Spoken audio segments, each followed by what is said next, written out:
kai farsi jana moate to olman ke lo porko ranam bevane ane kusane fudu galata ko dadabalande ma ammas galata ko ne kai farsi jana moate to olman ke lo porko ranam bevane ane kusane fudu galata ko Jesus ko ranam bevane ane kusane fudu galata ko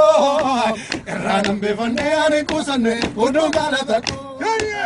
ranam bevane ane kusane fudu galata ko ranam bevane ane kusane fudu galata ko amma jabatera naragolo vera nakari mateta kambera nambeto enena trobes abana kabato yani kera rati amma jabatera aki ararake naragolo vera nakari mateta kambera nambeto enena trobes abana kabato dadamane ma amas galata kone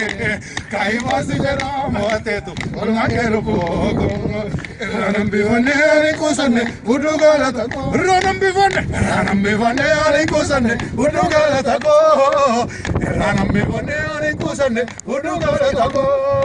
si homia godi elma ko galgala yamuna tiadu bayena titola Pareni la fa oranto lo boti kanab darbende mana koda komite si homia godi galma ko galgala yamuna tiadu bayena titola Pareni la fa oranto lo boti kanab darbende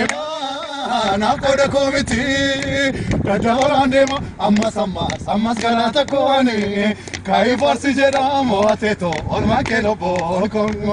ranam bevane ane kusane udu galata ko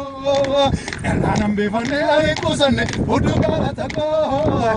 ranam bevane ane kusane udu galata ko ranam bevane ane kusane udu galata ko ranam bevane ane kusane udu galata ko